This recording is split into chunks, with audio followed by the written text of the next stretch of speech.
शांति 1 जनवरी 2024 आज की साकार मुरली है। बाबा बोले, मीठे बच्चे, तुम राजऋषि हो। तुम्हें राजाई प्राप्त करने के लिए पुरुषार्थ करना है, साथ साथ दैवी गुण भी धारण करने हैं। आज का प्रश्न है, उत्तम पुरुष बनने का पुरुषार्थ क्या है? किस बात पर बहुत अटेंशन चाहिए? उत्तर है, उत्तम पुरुष बनना है तो पढ़ाई से कभी रूठना नहीं, पढ़ाई से लड़ने झगड़ने का ताल्लुक नहीं। पढ़ेंगे लिखेंगे होंगे नवाब, इसलिए सदा अपनी उन्नति का ख्याल रहे। चलन पर बहुत अटेंशन चाहिए। देवताओं जैसा बनना है तो चलन बड़ी रॉयल चाहिए। बहुत बहुत मीठा बनना है। मुख से ऐसे बोल निकले जो सबको मीठे लगें, किसी को दुख ना हो। ओम शांति। मीठे मीठे रूहानी बच्चों प्रति बाप बैठ समझाते हैं और पूछते हैं कि आपकी बुद्धि का ठिकाना कहाँ है? मनुष्यों की बुद्धि तो भटकती है, कभी कहाँ कभी कहाँ। बाप समझाते हैं, तुम्हारी बुद्धि का भटकना बंद, बुद्धि को एक ठिकाने लगाओ, बेहद के बाप को ही याद करो। यह तो रूहानी बच्चे जानते हैं। अब सारी दुनिया तमो प्रधान है, आत्माएं ही सतो प्रधान थी नंबरवार पुरुषार्थ अनुसार। अब तमो प्रधान बनी है। फिर बाप कहते हैं सतो प्रधान बनना है, इसलिए अपनी बुद्धि को बाप के साथ लगाओ। अब वापस जाना है और कोई को भी पता नहीं कि हमको वापस घर जाना है, और कोई भी नहीं होगा। जिसको डायरेक्शन मिलते हो कि बच्चे मुझ बाप को याद करो, कितनी सहज बात समझाते हैं। सिर्फ बाप को याद करो तो तुम्हारे विकर्म विनाश हो जाएंगे, और कोई ऐसे समझा ना सके। बाप ही समझाते हैं। जिसमें प्रवेश किया वह भी सुनते हैं। पति से पावन बनने की और उस पर चलने की सबसे अच्छी मत बाप देते हैं। बाबा कहते हैं, बच्चे तुम ही सतो प्रधान थे, अब फिर बनना है। तुम ही आदि सनातन देवी देवता धर्म के थे, फिर 84 जन्म भोग कौड़ी मिसल बन पड़े हो। तुम हीरे मिसल थे, अब फिर बनना है। बाबा बहुत सिंपल बात सुनाते हैं कि अपने को आत्मा समझो। आत्माओं को ही वापस जाना है, शरीर तो नहीं जाएगा। बाप के पास खुशी से जाना है। बाप जो श्रीमत देते हैं उससे ही तुम श्रेष्ठ बनेंगे। पवित्र आत्माएं मूल वतन में जाकर फिर आएंगी तो नया शरीर लेगी, यह तो निश्चय है ना। तो फिर वही तात लगी रहे। दैवी गुण भी धारण करने हैं तो बहुत फायदा होगा। स्टूडेंट जो अच्छी पढ़ाई पढ़ते हैं वही ऊंच पद पाते हैं। यह भी पढ़ाई है। तुम कलप कलप ऐसे ही पढ़ते हो, बाप भी कलप कलप ऐसे ही पढ़ाते हैं। जो टाइम पास हुआ वह ड्रामा अनुसार ही बाप की और बच्चों की एक्ट चली। बाबा राय तो ठीक देते हैं ना। बच्चे कहते हैं, बाबा हम आपको घड़ी घड़ी भूल जाते हैं। यही तो माया के तूफान है। माया दीवा बुझा देती है। बाप को क्षमा भी कहते हैं, सर्वशक्तिमान अथॉरिटी भी कहते हैं। जो भी वेद शास्त्र हैं सबका सार बतलाते हैं। वह नॉलेजफुल है। सृष्टि के आदि मध्य अंत का राज समझाते हैं। ये ब्रह्मा बाबा भी कहेंगे, हम बच्चों को समझाते हैं। बाप कहेंगे, तुम बच्चों को समझाता हूँ। उसमें यह ब्रह्मा भी आ जाता है। इसमें मूंझने की बात नहीं। यह है बहुत सहज राजयोग। तुम राजऋषि हो। ऋषि पवित्र आत्मा को कहा जाता है। तुम्हारे जैसा ऋषि तो कोई हो ना सके। आत्मा को ही ऋषि कहा जाता है, शरीर को नहीं कहेंगे। आत्मा है ऋषि, राज ऋषि। राज्य कहाँ से लेते हैं? बाप से। तो तुम बच्चों को कितनी खुशी रहनी चाहिए। हम शिव बाबा से राज्य भाग्य ले रहे हैं। बाप ने स्मृति दिलाई है, तुम विश्व के मालिक थे, फिर पुनर्जन्म लेते लेते नीचे उतरते आए हो। देवताओं के चित्र भी हैं। मनुष्य समझते हैं यह ज्योति ज्योत समा गए। अब बाप ने समझाया है, एक भी मनुष्य ज्योति ज्योत नहीं समाता। कोई भी मुक्ति जीवन मुक्ति पा नहीं सकते। तो सारा दिन अंदर में बच्चों के विचार चलने चाहिए। जितना याद में रहेंगे उतना खुशी होगी। पढ़ाई पढ़ाने वाला देखो कौन है। श्री कृष्ण को लॉर्ड कृष्णा भी कहते हैं। भगवान को कभी लॉर्ड नहीं कहेंगे, उनको गॉड फादर ही कहते हैं। वह है हेवनली गॉड फादर। तुमको अब दिल से लगता है कि वही हेवनली गॉड फादर हेवन अर्थात दैवी राजधानी स्थापन कर रहे हैं। सतयुग में दूसरा कोई धर्म था नहीं। चित्र भी इन देवताओं के हैं। उनको ही आदि सनातन देवी देवता कहा जाता है।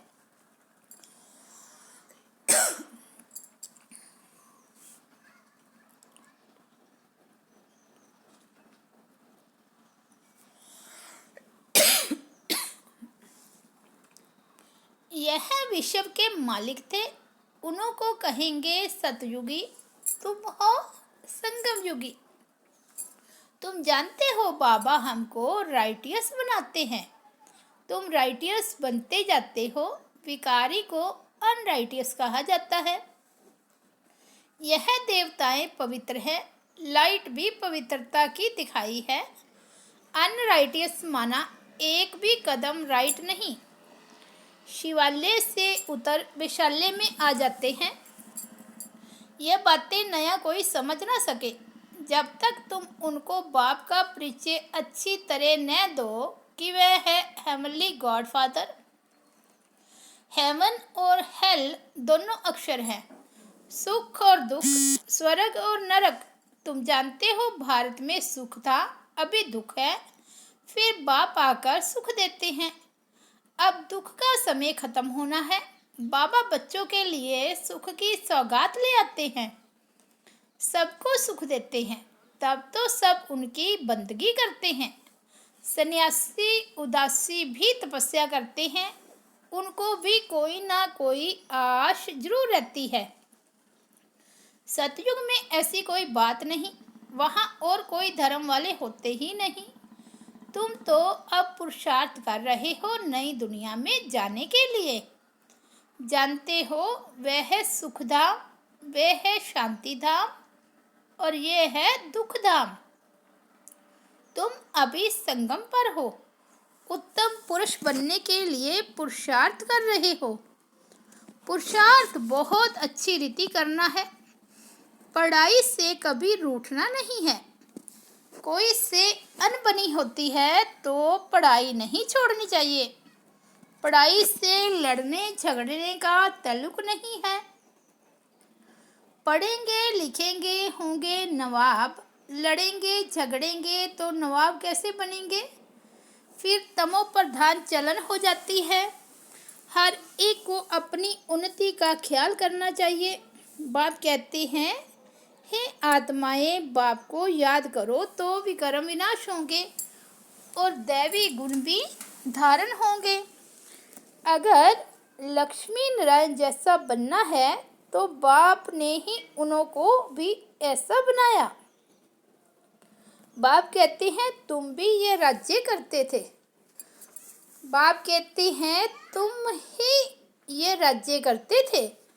अब फिर तुमको ही बनना है। राजयोग बाप संगम पर ही सिखाते हैं। तुम कल्प कल्प यह बनते हो। ऐसे नहीं, सदैव कलयुग ही चलता रहेगा।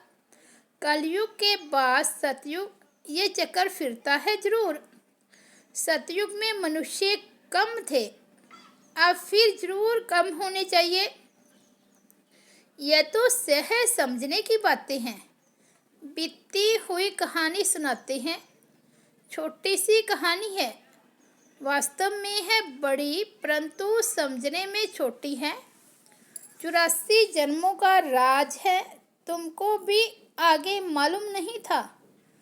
अब तुम समझते हो। हम पढ़ रहे हैं, यह है संगम युग की पढ़ाई।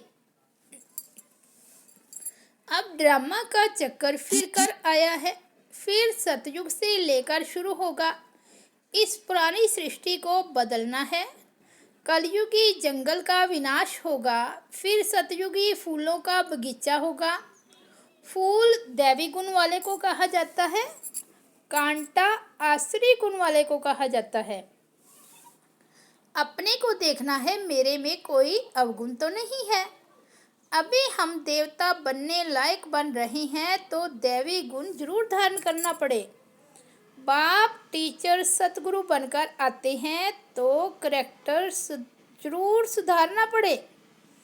मनुष्य कहते हैं सबके करैक्टर खराब है, लेकिन अच्छा करैक्टर किसको कहा जाता है यह भी नहीं जानते। तुम समझा सकते हो, इन देवताओं के करैक्टर अच्छे थे ना, ये कभी किसको दुख नहीं देते थे। कोई की चलन अच्छी होती है तो कहती हैं ये तो जैसे देवी है, इनके बोल कितने मीठे हैं। बाप कहते हैं तुमको देवता बनाता हूँ तो तुमको बहुत मीठा बनना पड़े। दैवी गुण धारण करने हैं, जो जैसा है वैसा ही बनाएंगे। तुम सबको टीचर बनना है, टीचर के बच्चे टीचर। तुम पांडव सेना हो ना, पंडों का काम है सबको रास्ता बताना। दैवी गुण धारण करने हैं, गृहस्थ वार में भी रहना है, घर में भी सर्विस कर सकते हो। जो आएंगे टीच करते रहेंगे, अर्थात पढ़ाते रहेंगे। ऐसे बहुत हैं जो अपने पास गीता पाठशाला खोल बहुतों की सर्विस करते रहते हैं। ऐसे नहीं कि यहाँ आकर बैठना है। कन्याओं के लिए तो बहुत सहज है, मास 2 चक्कर लगाया फिर गए घर। घर का संन्यास तो नहीं करना है। तुमको घर से बुलावा आता है तो जाते हो, तुमको मना नहीं है। इसमें कोई घाटे की कमी की बात नहीं है। और भी उमंग आएगा। हम भी अभी होशियार हुए हैं, घर वालों को भी आप समान बनाकर साथ ले जाएंगे। ऐसे बहुत हैं जो घर में रहकर भी सर्विस करते हैं तो होशियार हो जाते हैं। बाप मुख्य बात समझाते हैं कि अपने को आत्मा समझो और मुझ बाप को याद करो। अपनी उन्नति करनी है। घर में रहने वालों की यहाँ रहने वालों से भी अच्छी उन्नति हो सकती है। तुमको कभी मना नहीं की जाती है कि घर में नहीं जाओ, उन्हों का भी कल्याण करना है। जिनको कल्याण करने की आदत पड़ जाती है वे रह नहीं सकते। ज्ञान और योग पूरा है तो कोई भी बेइज्जती नहीं कर सकते। योग नहीं है तो माया भी थप्पड़ लगाती है। तो कर ग्रस्त में रह कमल फूल समान पवित्र जरूर बनना है। बाबा तो फ्रीडम देते हैं, भल घर में भी रहो। सब यहाँ आकर कैसे रहेंगे? जितने आते हैं उन्हों के लिए उतने मकान आदि बनाने पड़ते हैं। कल पहले जो कुछ हुआ वह रिपीट होता रहेगा। बच्चे भी वृत्ति को पाते रहेंगे। ड्रामा बिगैर कुछ होने का नहीं है। यह जो लड़ाइयाँ आदि लगती है, इतने मनुष्य आदि मरते हैं, ये सब ड्रामा में नूद है। जो पास्ट हुआ वह फिर रिपीट होगा। जो कलब कलब समझाया है वही अब भी समझाऊंगा। भल मनुष्य क्या भी विचार करे, मैं तो वही पार्ट बजाऊंगा जो मेरा नूंदा हुआ है। ड्रामा में कम जास्ती हो नहीं सकता। जो कल पहले पढ़े थे वही पढ़ेंगे। हरेक की चलन से साक्षात्कार भी होता रहता है। ये क्या पढ़ते हैं, क्या पद पाएंगे, अच्छी सर्विस करते हैं, समझो अचानक एक्सीडेंट हो जाता है तो जाकर अच्छे कुल में जन्म लेंगे, बहुत सुखी रहेंगे। जितना सुख बहुतों को दिया है उतना उनको भी मिलेगा। ये कमाई कभी जाती नहीं है। सतयुग में तो जहाँ जीत वहाँ जन्म होगा। बहुतों को सुख दिया होगा तो golden spoon in the mouth मिलेगा। उससे कम तो सिल्वर, उससे कम तो पित्तल का मिलेगा। समझ में तो आता है ना कितना हमारा योग है। राजा रानी प्रजा सब बनने वाले हैं।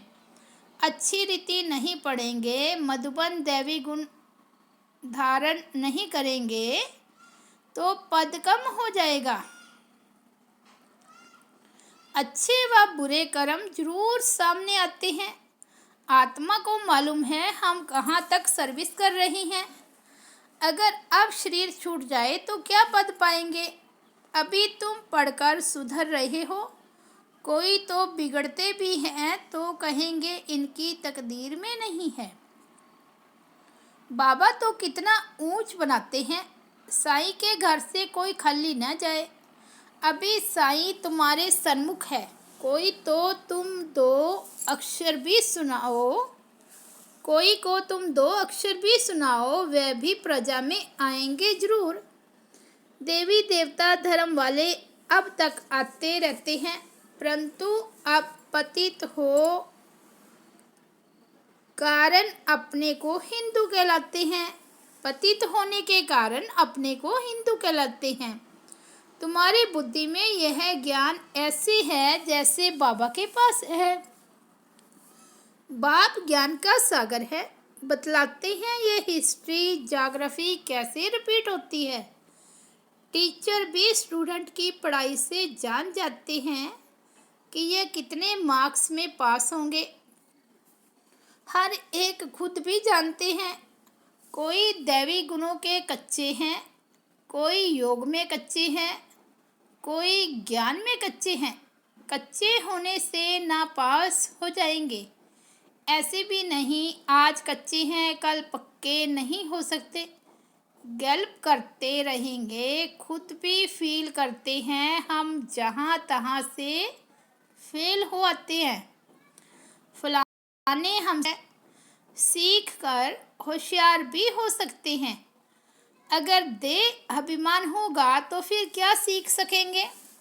मैं आत्मा हूँ यह तो एकदम पक्का कर दो। बाप ने स्मृति दिलाई है। बाप कहते हैं मुझे याद करो तो विक्रम विनाश होंगे, फिर दैवी गुण धारण होंगे।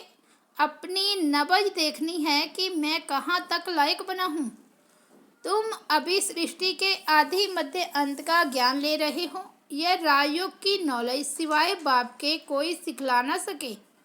बच्चे सीखते जाते हैं। बच्चे पूछते हैं हमारे कुल के ब्राह्मण कितने हैं, ये पूरा पता कैसे पड़े। आते जाते रहते हैं, अभी नए नए भी निकलते रहते हैं। अच्छा, मीठे मीठे सिकिलते बच्चों प्रति माता पिता बाप दादा का याद प्यार और गुड मॉर्निंग। रूहानी बाप की रूहानी बच्चों को नमस्ते। हम रूहानी बच्चों की रूहानी बाप दादा को याद प्यार गुड मॉर्निंग और नमस्ते। धारणा के लिए मुख्य सार है। फर्स्ट पॉइंट है अपना दैवी करैक्टर बनाना है। दैवी गुण धारण कर अपना और सर्व का कल्याण करना है, सबको सुख देना है। सेकंड पॉइंट है सतो प्रधान बनने के लिए बुद्धि एक बाप से लगानी है, बुद्धि को भटकाना नहीं है। बाप समान टीचर बन सबको सही रास्ता बताना है। आज का वरदान है चलते फिरते अपने द्वारा अष्ट शक्तियों की किरणों का अनुभव कराने वाले फरिश्ता रूप भव। जो बहुत कीमती मूल्यवान बेदाग डायमंड होता है उसे लाइट के आगे रखो तो भिन्न भिन्न रंग दिखाई देते हैं। ऐसे जब आप फरिश्ता रूप बनेंगे तो आप द्वारा चलते फिरते अष्ट शक्तियों के किरणों की अनुभूति होगी। कोई को आपसे सहन शक्ति की फीलिंग आएगी, कोई को निर्णय करने की शक्ति की फीलिंग आएगी, कोई से क्या शक्तियों की फीलिंग आएगी। आज का स्लोगन है, प्रत्यक्ष प्रमाण वह है जिसका हर कर्म सर्व को प्रेरणा देने वाला हो। जनवरी 2024 अव्यक्त मास के लिए विशेष पुरुषार्थ के पॉइंट्स। इस जनवरी मास में विशेष साइलेंस की अनुभूति करने तथा ब्रह्मा बाप समान डबल लाइट फरिश्ता बनने के लिए पुरुषार्थ की पॉइंट्स मुरली के नीचे लिख रही हैं। यही पॉइंट्स जनवरी मास के पत्र पुष्प में भी रहेगी। कृपया सभी ब्रह्मावस्थ इसी अनुसार अटेंशन रख रोज एकांत में बैठ कम से कम 10 मिनट अव्यक्त साइलेंस का अनुभव अवश्य करें तथा पूरा ही दिन डबल लाइट फरिश्ता स्थिति में रह अपने श्रेष्ठ संकल्पों द्वारा इशारों से कारोबार करके अपने सेवा स्थानों को सूक्ष्म वतन बनाए। बीच बीच में आपस में मिलकर इन पॉइंट्स पर गहरी रूरिहान करते हुए अनुभवों की लेन देन भी करें। हम सबकी यह डबल लाइट स्थिति तथा साइलेंस की गहरी अनुभूति ही परमात्म प्रत्यक्षता के निमित्त बनेगी। अव्यक्ति साइलेंस द्वारा डबल लाइट फरिश्ता स्थिति का अनुभव करो। संगम युग की विशेष शक्ति साइलेंस की शक्ति है। साइलेंस में रहने से डबल लाइट फरिश्ता स्थिति सहज बन जाती है। इस स्थिति में कोई भी कार्य का बोझ नहीं रहता। इसके लिए कर्म करते बीच बीच में निराकारी और फरिश्ता स्वरूप की ड्रिल करते रहो। जैसे ब्रह्मा बाप को साकार रूप में देखा, सदा डबल लाइट रहे। साइलेंस की स्थिति द्वारा सेकंड में बच्चों को नज़र से निहाल किया। ऐसे फॉलो फादर करो तो सहज ही बाप समान बन जाएंगे। अच्छा, ओम शांति। तो इस अव्यक्त मास में हमें विशेष पुरुषार्थ करना है, ब्रह्मा बाप समान डबल लाइट फरिश्ता बनकर रहना है। तो ये थे बाबा के अनमोल महावाक्य 1 जनवरी 2024 के मुरली का हेडिंग है, मीठे बच्चे तुम राज ऋषि हो, तुम्हें राजाई प्राप्त करने के लिए पुरुषार्थ करना है, साथ साथ दैवी गुण भी जरूर धारण करने हैं। ओम शांति।